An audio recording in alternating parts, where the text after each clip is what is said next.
Pilar Rodríguez, nueva entrenadora del Real Madrid. ¿Verdad que a ustedes les choca? Pero desgraciadamente esto es solamente una noticia de ficción. El banquillo de los equipos de fútbol, desgraciadamente, pues sigue vedado para las mujeres, al menos en la realidad. Sin embargo, esta escritora que tengo aquí a mi derecha, Alejandra, muy buenas tardes. Muy buenas tardes. Gracias, periodista digital.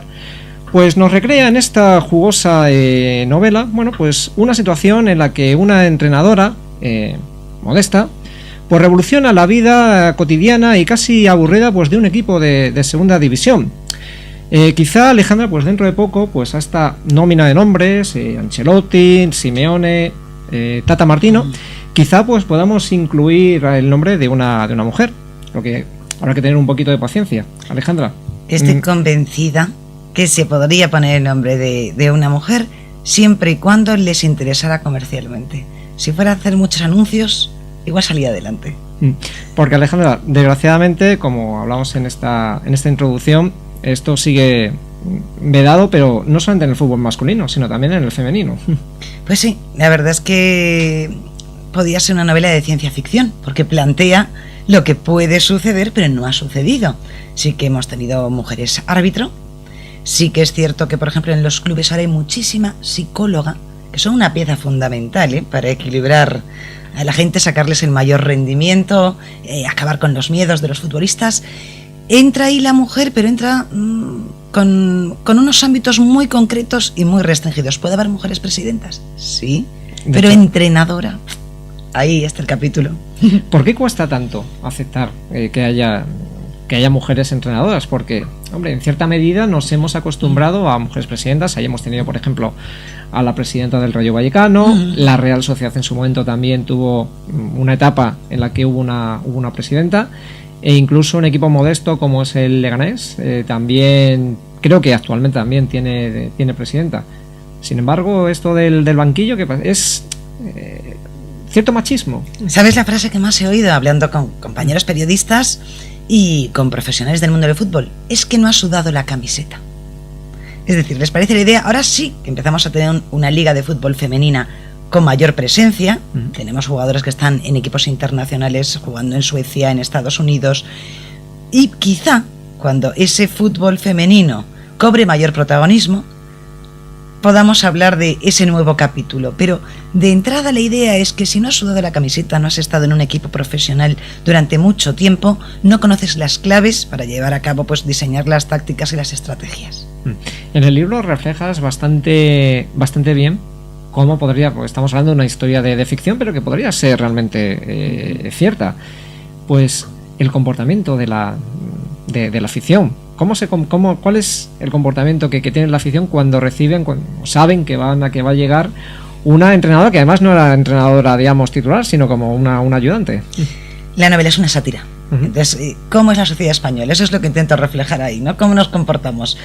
No solo la afición está muy dividida entre los que creen que es un auténtico disparate, que se va a convertir aquello en un circo, y por otra parte, pues sectores que dicen, ¿por qué no? Démosle una oportunidad, sino que incluso los propios periodistas se lo ponen francamente difícil, o sea, a la protagonista. Y incluso los jugadores al principio tienen reticencias. Lo que pasa es que son quizá los que más pronto comprenden que tienen que sacar el equipo adelante porque quedan pocas jornadas para el final de la liga y les interesa subir a primera. Es un equipo, digamos, que acostumbra a estar en primera, fluctúa a veces, baja a veces a segunda. Tenemos varios en España esas características.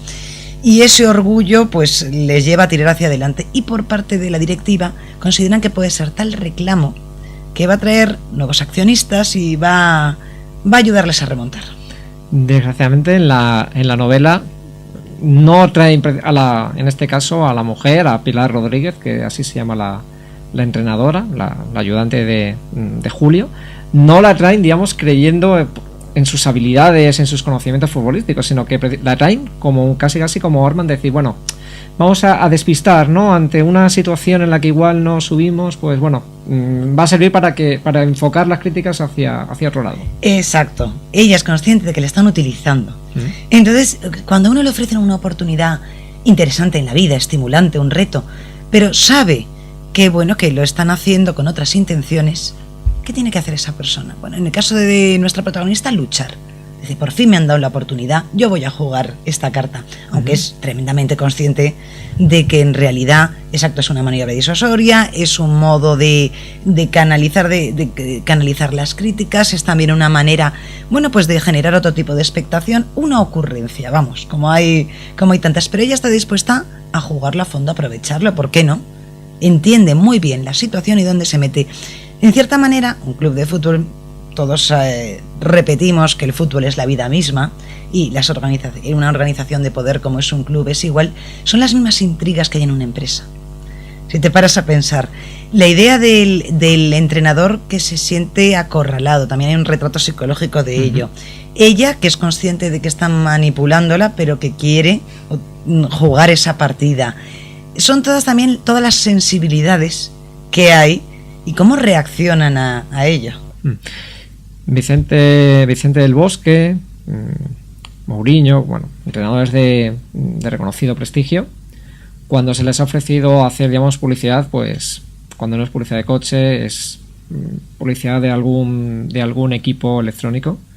En cambio, a esta mujer, por ejemplo, cuando le ofrecen hacer publicidad, a lo más básico, ¿no? Claro, a lo más recurrente. Es que también en la novela, como intento hacer esa sátira social, enseguida, pues, ¿dónde la reclaman? En programas de televisión de dudoso gusto. En estos late night. Acude a un late show night, donde de alguna manera se ríen de ella, tanto de una mujer que cuenta que está embarazada de un extraterrestre, que una entrenadora de fútbol. Entonces, ella misma también percibe, y nosotros a través de los ojos de esta entrenadora, el absurdo en el mundo en el que vivimos, ¿no? Y la sociedad tan absurda en la que vivimos.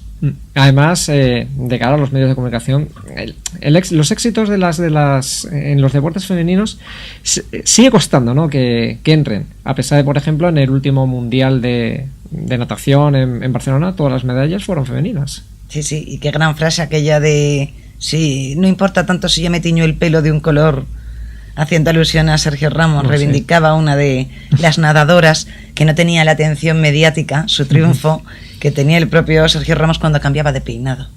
Y es verdad, es cierto, o sea, cuando un futbolista tiene cualquier detalle que hace, su vida se convierte en un auténtico culebrón, todo interesa. Si Cristiano Ronaldo come espaguetis, interesa. Si ha dejado de comerlos, también interesa. Merece una portada. Por ejemplo, el fútbol femenino, este mismo año se ha fundado la Asociación de Futbolistas Profesionales. Y bueno, están ahí peleando duro y van a arroparme. Tengo ya noticias de que van a venir a la presentación del libro el próximo miércoles y van a estar allí. Quedan muchas cosas además a hacer por el fútbol, en el fútbol femenino. Por ejemplo, también, a pesar de que ya lleva años la Superliga femenina, todavía cuesta el hecho de que no solamente introducirla en la quiniela de toda la vida, sino que incluso crear, pues si no quieres crear no quieres introducirlas en la quiniela, digamos, normal, hacer una quiniela también aparte, ¿no? Con los partidos de la Superliga. Y parecía que cuando Milene Domínguez vino al Rayo Vallecano, pues se iba a reactivar todo, ¿no? O de alguna manera el morbo suscitado por ser la ex de Ronaldo, pero no, aquello no prendió. Yo pensé que quizás sería una jugada también de estrategia, para de alguna manera, a través de un personaje asociada al colorín, asociada al corazón, aunque no sea para nada una mujer en ese sentido florero, ni muchísimo menos, pero sí asociada a los intereses que mueve el papel cuché, habría un efecto de incentivar, pero parece que no van por ahí los tiros, que incluso las peñas femeninas, eso también es legítimo, pues les divierte y les interesa más el fútbol masculino, porque hombre, está claro que allá donde hay más dinero, hay más espectáculo, se generan más expectativas, es todo una rueda que bueno, que supongo que tú comprendes bien, y todo el que está en un medio de comunicación, que todo se retroalimenta. Pero ¿por qué a la sociedad, sobre todo a los aficionados, les sigue costando tanto el hecho de aceptar que cualquier día en el banquillo de su equipo, en vez de estar, ya no te digo, no hablamos de un Real Madrid o de un Barcelona, por ejemplo, pues cualquier equipo, digamos, de clase media, pues baja, un Real Valladolid, un Zaragoza, un Deportivo de La Coruña, pues en vez de estar un Fernando Vázquez o un José Ignacio Martínez, pues no puede estar precisamente esta mujer, Pilar Rodríguez. Fíjate que es el último reducto de la masculinidad. O sea, y el fútbol es una especie de gran juego. Es como seguir en el patio del colegio. Me dirás, ¿por qué? Un negocio tan desbordante y con sus luces y sus sombras. Los propios periodistas deportivos en general, el gremio, y aludo a compañeros que he tenido excelentísimos, no quiero que esto se entienda como una crítica con mala uva, pero mantienen un espíritu muy infantil, porque de alguna manera es como seguir hablando de lo que es tu gran juego, tu gran pasión, las 24 horas del día. Eso crea Peter Panes. Peter Panes, ¿no? De alguna manera esa sensación del patio del colegio, de ese reducto del solo para chicos de la adolescencia, que por mucho de que os interesaran las chicas, siempre era necesario ese reducto de esto es nuestro propio mundo, se reproduce en el fútbol, grosso modo, tanto entre los periodistas, la camaradería que pueden tener con un futbolista, es verdad que está más vetada. Si eres mujer y te dedicas a la información deportiva, hay excelentes mujeres que se dedican a la información deportiva, pero tienen más vetada ese acceso, esa camaradería. Y de alguna manera yo creo que todo eso hace todavía de muro. Un muro que, si se intentara romper, generaría situaciones muy ridículas, tan ridículas creo yo como las que hay ahí. También, de alguna manera, quiero que nos planteemos o que pensemos, como tú estás ofreciéndome aquí, ¿por qué tiene que sonarnos tan raro? ¿Por qué tiene que ser tan chocante? Quizá también viene influido porque pues en determinados clubes las directivas pues llevan 20, 30 años en algunos casos, y eso también, digamos, choca. No han conseguido, digamos, entrar en esa evolución de decir, oye, pues da lo mismo, ¿no? Que sea hombre o mujer, mientras aquí al fin y al cabo tenga los conocimientos y sepa manejar a los jugadores. Esa es la historia, y sobre todo por eso antes aludía al papel de los psicólogos del fútbol, y sobre todo las psicólogas. Patricia Ramírez, por ejemplo, ha sido considerada tanto en el Betis como en el Mallorca el artífice de grandes logros. Pues ¿por qué? Porque sabía cómo hablarles, sabía cómo centrarles, sabía desde su tarea de psicóloga. Bueno, pues si desde ese papel tan importante, como decía, para superar fobias, para acabar con bloqueos, para sacar el rendimiento mejor de cada uno, como coach, entrenadora, recordemos, psicológica, bueno, pues como entrenadora táctica también podría tener una mujer el mismo éxito que lo ha tenido psicológicamente Pilar. Bueno, Pilar, perdón, hablábamos de Patricia o de Pilar Jerez en el Atlético de Madrid. Grandes profesionales que bueno, además eso, como dices tú, han tenido su renombre y además su repercusión en medios de comunicación con diversas entrevistas. Sí, y esa portada tan bonita, los jugadores abrazando a Patricia, los jugadores del Betis, porque le habían devuelto el triunfo, ¿no? Les había devuelto el gol.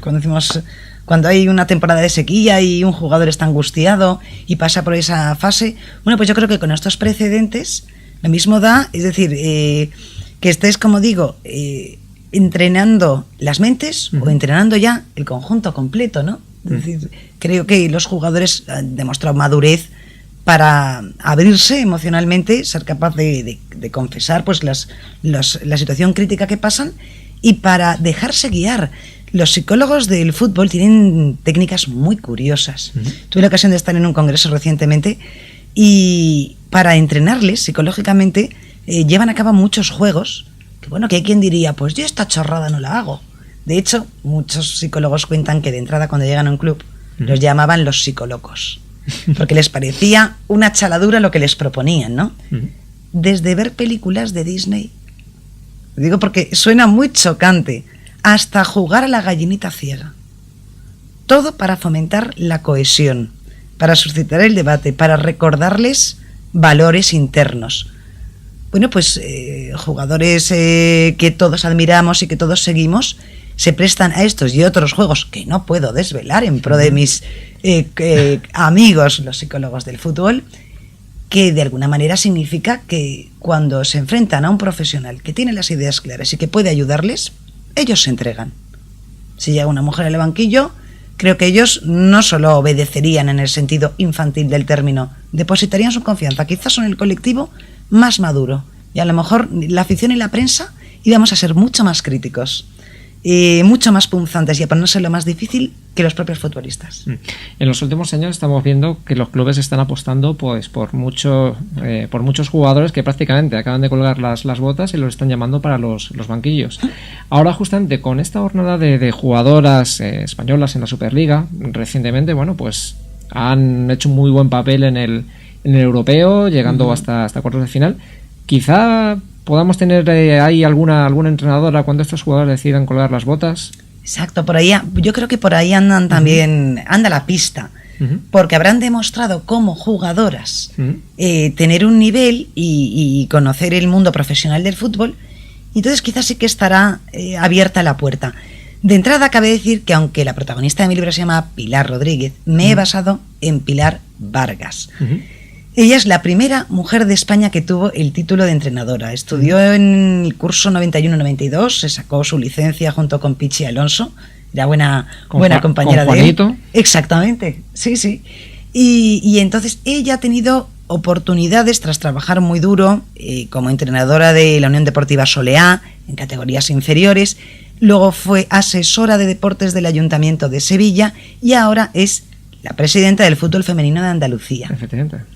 Pero sí que es verdad que el sueño de entrenar a un equipo masculino de segundo de primera, ahí queda. Todavía no se ha terminado las posibilidades de esta mujer porque tiene mucha fuerza de aquí, mucha fuerza mental. Qué importante. Y bueno, sobre todo, Alejandra, una cosa muy importante. Nos has dejado pues con intriga en esta novela. Entendemos que ya debe estar bulliendo en tu cabeza una segunda parte. Vamos a ver...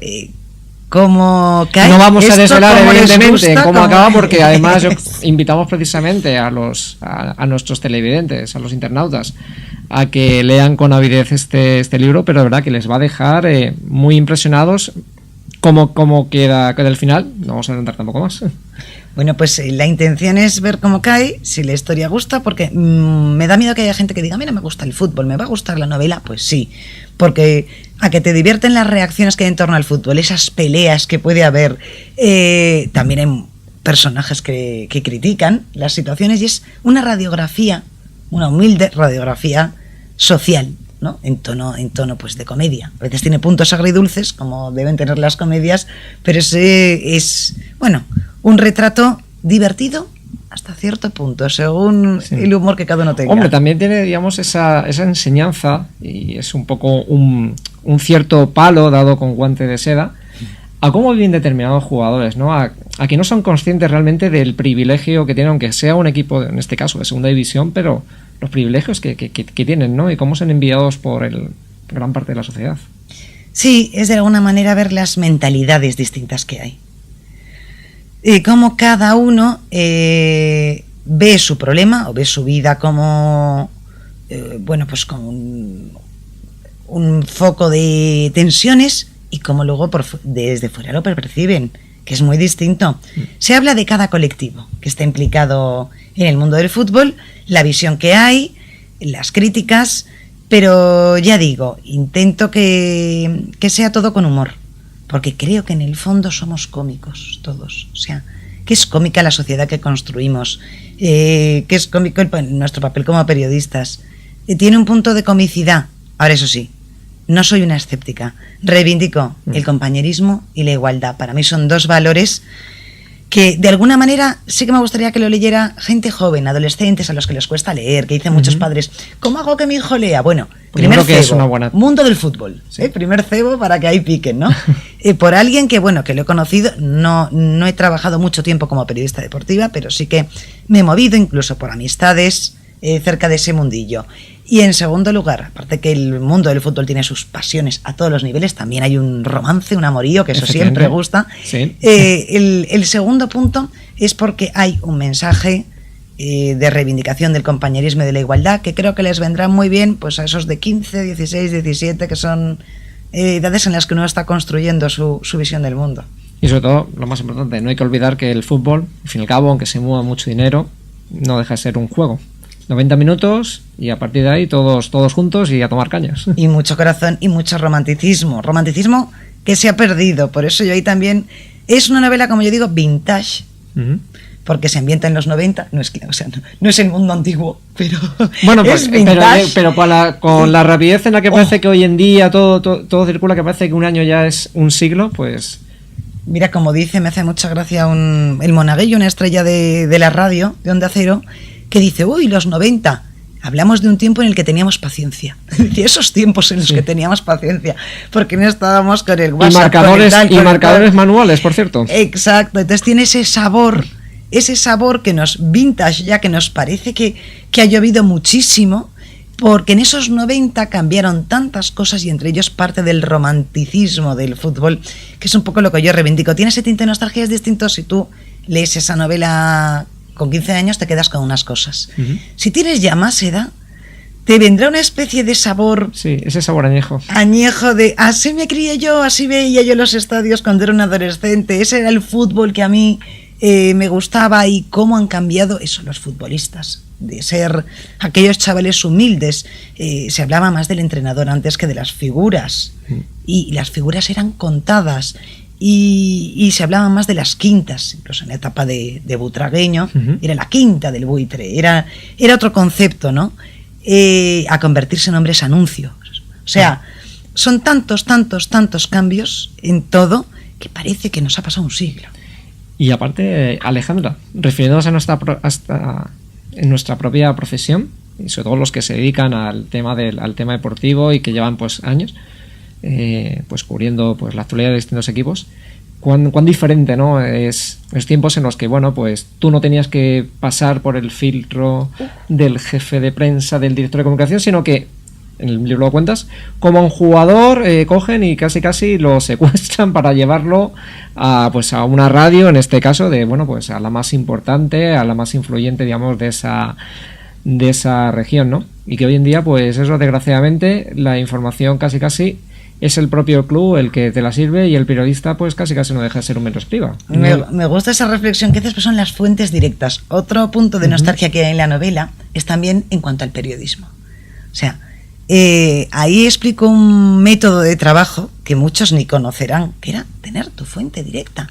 Es decir, de verdad, había menos medios, periodistas muchos, pero medios menos. Era posible trabar ese trato directo con casi cualquier persona. Tú podías llegar a casi cualquier persona, dependía ya de tu arte, bueno, también de la fortaleza del medio que te respaldara, claro. Eso es evidente, pero daba igual que el medio fuera más modesto o tú fueras más joven o más inexperto. Si tú sabías tener mano izquierda, sabías tener ese puntito de educación, con ese puntito de atrevimiento, con ese sabías jugar, acababas teniendo esos lazos y ese acceso directo a la información en el género que fuera.